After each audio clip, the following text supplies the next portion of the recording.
നമസ്കാരം. റാഫ്റ്റർ ഫുട്ബോളിലേക്ക് എവർക്കും സ്വാഗതം.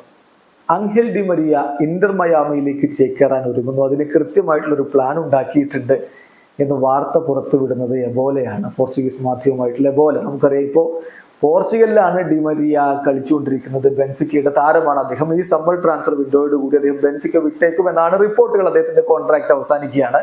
അത് എക്സ്റ്റെൻഡ് ചെയ്യുമോ ഇല്ലയോ എന്നൊക്കെയുള്ള ചർച്ചകളും തർക്കങ്ങളും ഒക്കെ ഒരു ഭാഗത്ത് ആരാധകർക്കിടയിൽ നടക്കുമ്പോഴാണ് ഇങ്ങനെ എബോലയുടെ റിപ്പോർട്ട് വരുന്നത്. കുറച്ച് ദിവസങ്ങൾക്ക് മുമ്പ് ഇന്റർ മയാമി അംഗേൽ ഡി മരിയയുടെ അവൈലബിലിറ്റി അന്വേഷിച്ചിരുന്നു എന്ന് റിപ്പോർട്ട് ചെയ്തിരുന്നു ഫബ്രീസിയോ റൊമാനോ അടക്കമുള്ളവർ. അതിനോട് ചേർത്ത് വേണം ഈ ഒരു റിപ്പോർട്ടിനെ നമ്മൾ കാണാൻ.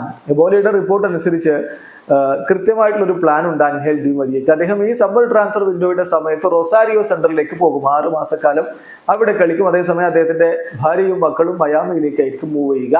6 മാസക്കാലം അവിടെ കളിച്ചിട്ട് 2025 ജനുവരിയോടുകൂടി അദ്ദേഹം ഇന്റർ മയാമിയിലേക്ക് ലിയോ മെസ്സിക്കൊപ്പം കളിക്കാനായിട്ട് ജോയിൻ ചെയ്യുമെന്നാണ് എബോലയുടെ റിപ്പോർട്ട്. അപ്പൊ ഇതിൽ ശ്രദ്ധിക്കേണ്ട കാര്യം, മയാമി കളിക്കുന്നത് MLS-ലാണ്. അവിടുത്തെ ലീഗ് ഇപ്പോഴും തുടർന്നുകൊണ്ടിരിക്കുകയാണ്. മറ്റ് യൂറോപ്യൻ ലീഗുകളൊക്കെ അവസാനിച്ചല്ലോ.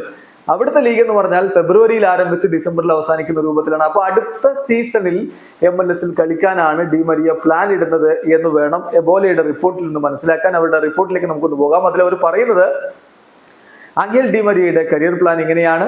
റൊസാരിയോ സെന്ററിലേക്ക് 6 മാസത്തേക്ക് മടങ്ങുക. അതേസമയം അദ്ദേഹം താമസിക്കുക ബ്യൂണസ് അയേഴ്സിലായിരിക്കും. അദ്ദേഹത്തിന്റെ ഭാര്യയും മക്കളും മയാമിയിലേക്കായിരിക്കും മൂവ് ചെയ്യുക. ദെൻ ജനുവരി 2025 അദ്ദേഹം ഇന്റർ മയാമിയിലേക്ക് ജോയിൻ ചെയ്യും. ലിയോ മെസ്സിക്കൊപ്പം കളിക്കും. ഇതാണ് അദ്ദേഹത്തിന്റെ പ്ലാൻ എന്ന് എബോല റിപ്പോർട്ട് ചെയ്യുന്നു. സ്വാഭാവികമാണ്, ഈ ട്രാൻസ്ഫർ ജാലകമൊക്കെ തുറക്കാനാവുമ്പോൾ റൂമറുകളൊക്കെ വരും. അതിന്റെ വ്യക്തത വരണമെങ്കിൽ ഇനിയും ദിവസങ്ങൾ എടുക്കും. എന്തായാലും ഒരു കാര്യത്തിൽ വ്യക്തതയുണ്ട്. ഈ കോപ്പ അമേരിക്ക അദ്ദേഹത്തിന്റെ അവസാനത്തെ അന്താരാഷ്ട്ര ടൂർണമെന്റ് ആണ്. അത് കഴിഞ്ഞ് അദ്ദേഹം വിരമിക്കുകയാണ്. അത് അദ്ദേഹം നേരത്തെ പറഞ്ഞതാണ്.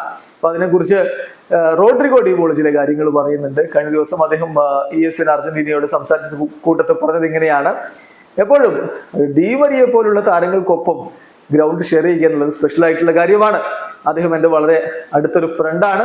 ഞങ്ങൾ എന്തായാലും ഒരുപാട് ഈ ഒരു കോപ്പ അമേരിക്കയും എൻജോയ് ചെയ്യാൻ പോവുകയാണ്. ഹോപ്പ്ഫുള്ളി എല്ലാം നല്ല രൂപത്തിൽ ഞങ്ങൾ ആഗ്രഹിക്കുന്ന പോലെ തന്നെ സംഭവിക്കും, അങ്ങനെ അവസാനിക്കുമെന്ന് പ്രതീക്ഷിക്കുന്നു. ഒരുപാട് പ്ലെയേഴ്സ് ഉണ്ട്. അതിൽ അർജന്റീനയ്ക്ക് ഇങ്ങനെ വലിയ അഭിമാന നേട്ടങ്ങൾ കൊണ്ടുവന്നിട്ടുള്ള ഒരാളാണ് അംഗേൽ ഡി മരിയ എന്നുകൂടി റോഡ്രിഗോ ഡി ബോൾ പറയുന്നു. വീഡിയോ അവസാനിക്കുന്ന ഫുട്ബോൾ ലോകത്തെ കൂടുതൽ വിശേഷങ്ങളുമായി റാഫ്റ്റർ എത്താം.